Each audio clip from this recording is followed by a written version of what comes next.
Hey everyone, welcome back to magnet brains. मैं हूँ स्वाति, आपकी इंग्लिश एजुकेटर। हम पढ़ रहे हैं क्लास 6 की गुलमोहर बुक, जिसमें है बहुत इंटरेस्टिंग स्टोरीज। और यहाँ हम देख रहे हैं unit 3। The name of the chapter is the starting point, which is an autobiography of Milkha Singh. So of course it is written by Milkha Singh. So जो प्रीवियस वीडियो हमारा था उसमें हम ऑलरेडी एक्सप्लेनेशन देख चुके हैं। Now we are going to start with the question answers. So यहाँ पे जो पहला क्वेश्चन है आपके पास, choose the correct answers to complete these sentences.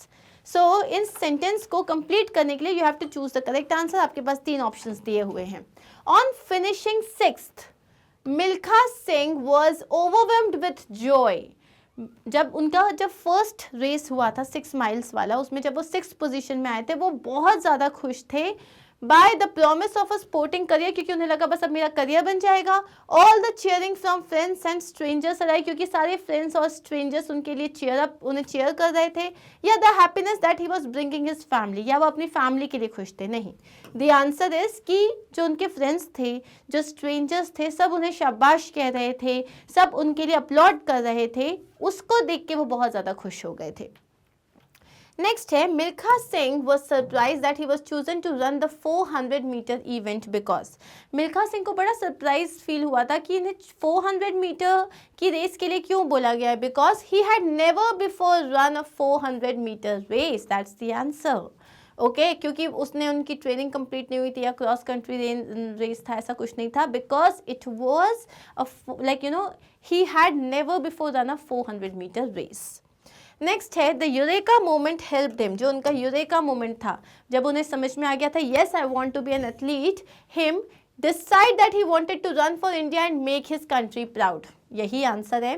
Plan better for the Olympics या decide for the sports academy नहीं है, because he wanted to play for India, he wanted to run for India and make the country proud. Milkha Singh was not disheartened that he came 4th in the 400 meter event. Milkha Singh ने अपना दिल छोटा नहीं किया कि वो 400 metre वाले में जो रेस हुई थी उसमें 4th प्लेस पे आए थे। ऐसा क्यों? Because he was competing with the best of the athletes. तो हम क्या लिखेंगे? He had run the race with India's best athletes. ठीक है। नेक्स्ट है, Milkha Singh practised even at night. क्यों? उन्होंने रात में भी क्यों प्रैक्टिस किया? He was not allowed to practice during the day. He wanted to be a champion in the 400 metre race, और he was forced to do so by his regiment leader. No, उनको champion बनना था। He wanted to be a champion in a 400 metre race. अब next part है हमारे पास, what was the big treat that Milkha Singh looked forward to, why does he call it a big treat. So Milkha Singh जब ये 6 miles की race में जो उन्होंने पार्टिसिपेट किया था, इसका एक बहुत बड़ा रीज़न था, उनको एक बिग ट्रीट मिलती थी। क्या थी वो बिग ट्रीट? ट्रेनिंग के बाद he used to get a glass of milk.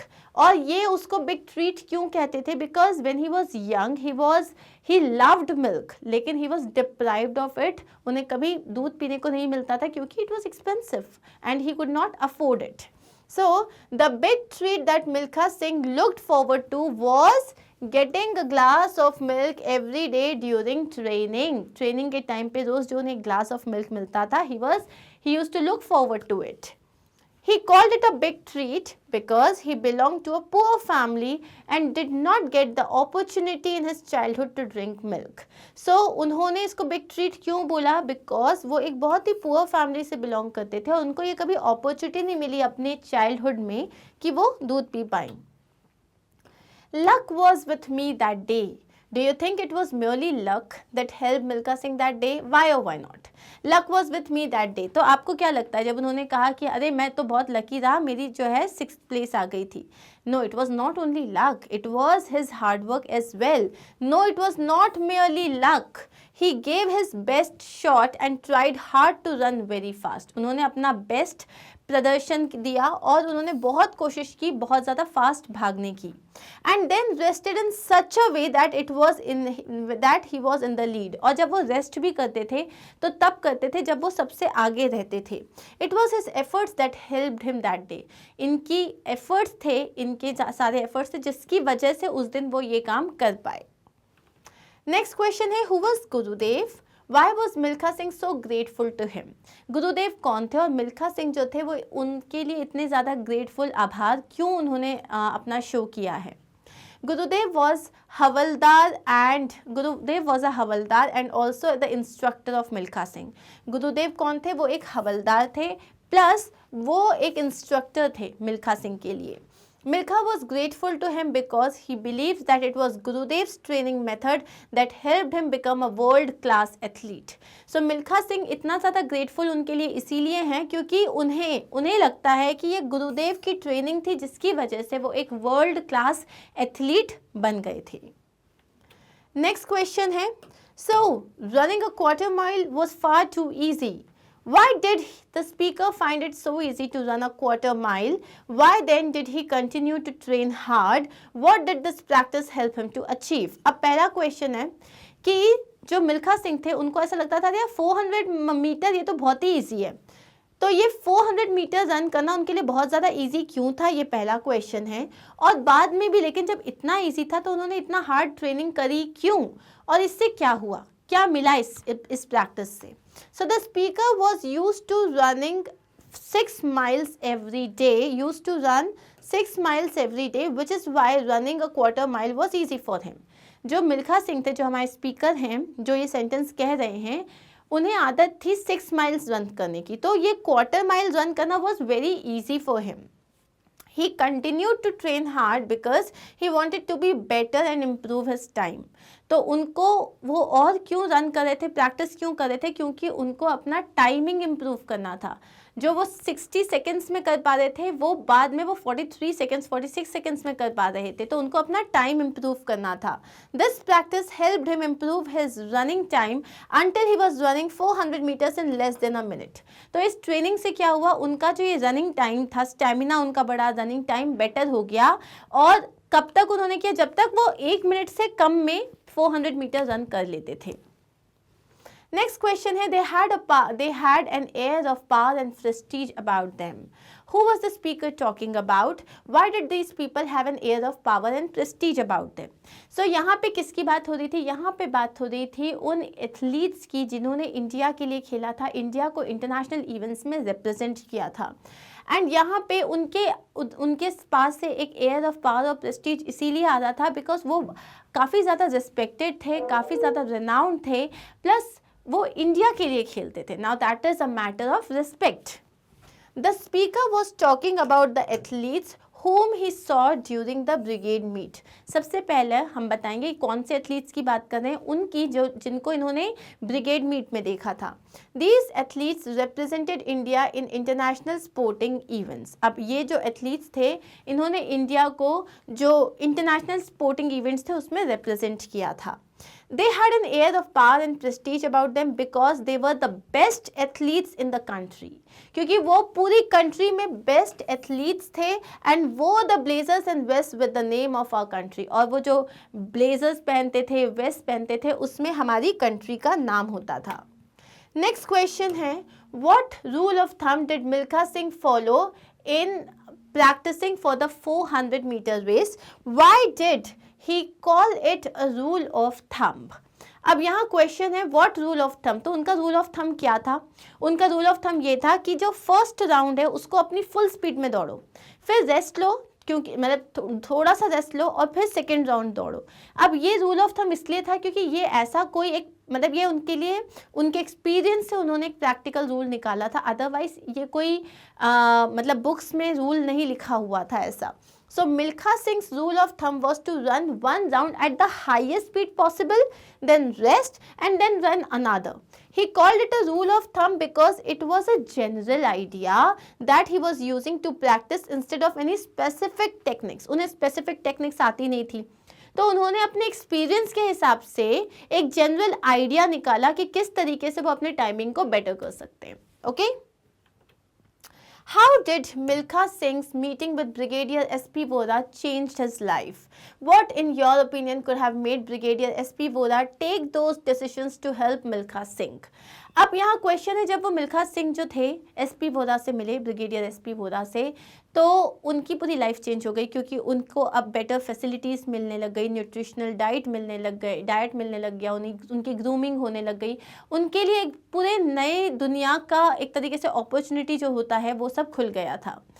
तो ये क्यों हुआ? ब्रिगेडियर एसपी वोरा जो थे उन्होंने ये डिसीजन क्यों लिया? क्योंकि वो मिल्खा सिंह का डिटर्मिनेशन देख के बहुत इम्प्रेस हुए थे।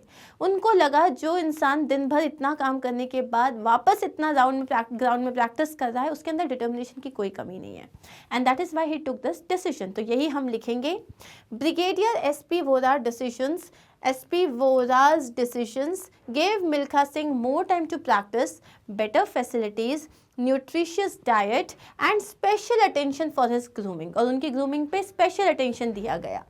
These innumerable opportunities, ये जो उनको इतनी ज़्यादा opportunities milli, allowed him to fulfill his dream of running for India। उसकी वजह से उनका वो dream पूरा हो पाया जहाँ पे वो इंडिया के लिए रन कर पाए। I think the brigadier took these decisions because he was impressed by Milkha Singh's dedication। तो मेरे हिसाब से ब्रिगेडियर ने ये डिसीजन इसीलिए लिया क्योंकि वो मिल्खा सिंह के डेडिकेशन को देख के बहुत ज़्यादा इम्प्रेस थे। ओके, बहुत सिंपल आंसर्स है इस चैप्टर के। अब है, this is a non fiction text about Milkha sings life, it is an autobiography. मैं आपको बता चुकी हूँ ऑटोबायोग्राफी क्या होती है, जब हम अपनी लाइफ की कहानी को खुद लिखते हैं, सच्ची कहानी, ये नहीं मन से, फैंटेसी नहीं होता, नॉन फिक्शन होता, उसे ऑटोबायोग्राफी कहते हैं। Autobiography is a writer's account of that own, it is written in first person. Autobiography हमेशा फर्स्ट पर्सन में लिखी जाती है क्योंकि मैं खुद के बारे में लिख रही हूँ, तो मैं यू तो लिखूंगी नहीं, आई लिखूंगी। And it tells us about important events in a writers life. और मेरी लाइफ में अगर जैसे मान लो मैं लिख रही हूँ, तो मेरी लाइफ में जो इंपॉर्टेंट इवेंट्स हुए उसके बारे में बताया जाता है, हम कैरेक्टर और पर्सनालिटी के बारे में बताया जाता है, उन लोगों के बारे में बताया जाता है जिसकी वजह से राइटर की लाइफ में गहरा इम्पैक्ट आया, पॉजिटिव और नेगेटिव बोथ। तो क्वेश्चन आपके पास क्या है? Identify the elements of an autobiography present in this extract from the description given to you। अब तुम्हें पता है ऑटोबायोग्राफी में क्या होता है। इस बुक में भी फर्स्ट पर्सन में है। दूसरी चीज़, उन लोगों के बारे में बात की गई है जिसकी वजह से उनकी लाइफ में बहुत ज़्यादा इम्पैक्ट आया। ये भी बात करी गई है कि इनकी लाइफ के इंपॉर्टेंट इवेंट्स क्या थे। तो बेसिकली ये प्रॉपर ऑटोबायोग्राफी है। तो हम यहाँ पे यही आंसर लिखेंगे, all the elements of an autobiography are present in this text, it is written in first person, reveals important events of a writer's life and also tells about the people who had made an impact on him। Clear? अब आते हैं हम next question में। From the text we know that various people made a positive impact in the early stages of Milkha Singh's career। Would you agree that Milkha Singh has done the right thing by talking about them in the book about his life? अब ये हमें पता है जैसे कि मिल्खा सिंह जब बड़े हो रहे थे मतलब जब मिल्खा सिंह अपनी जर्नी को स्टार्ट करे थे, तो हम चाहे गुरुदेव जी की बात करें या ब्रिगेडियर एसपी वोरा की बात करें, तो इनकी वजह से उनकी लाइफ में एक पॉजिटिव चेंज आया था। यस और no?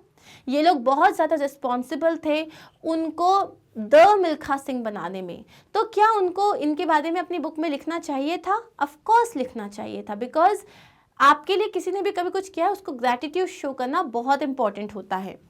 I agree that Milkha Singh had done the right thing by talking about the people who made a positive impact on his life, as it is important to show gratitude to everyone who made us what we are today। हमें बहुत ज़रूरी है life में कि आप कितने भी high post पे चले जाओ, you should never forget your ground. जिन लोगों ने आपको सपोर्ट किया था when you were stepping on that ladder to success. So इसीलिए ग्रेटिट्यूड शो करना बहुत इंपॉर्टेंट होता है। People who change his life should be given respect and name. तो जिन लोगों ने उनकी लाइफ को चेंज कर दिया, उनको एक द मिल्खा सिंह बना दिया, उनको नेम और फेम मिलना चाहिए ही चाहिए। Okay, so that's it, all the question answers are done.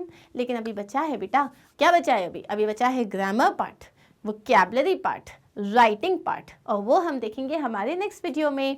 और ये सारे वीडियोस कहाँ मिलेंगे आपको? मिलेंगे हमारी वेबसाइट पे magnetbrains.com, जहाँ पे आपको सारे वीडियोस बहुत इजीली मिल जाएंगे। Because see you only have to click on the class, subject select करो, टॉपिक्स आ जाएंगे सारे, तो आपको अब ढूंढना नहीं पड़ेगा इस चैप्टर के पहले कौन सा था, इस चैप्टर के बाद में कौन था, या इसकी समरी कहाँ है, इसका एक्सप्लेनेशन कहाँ है। Everything is available, you just have to click and आपका वीडियो स्टार्ट हो जाएगा। Now this is easy peasy, right? Thank you so much. I'll see you soon in my next video. Do not forget to like, share this video and subscribe to our channel. Bye-bye.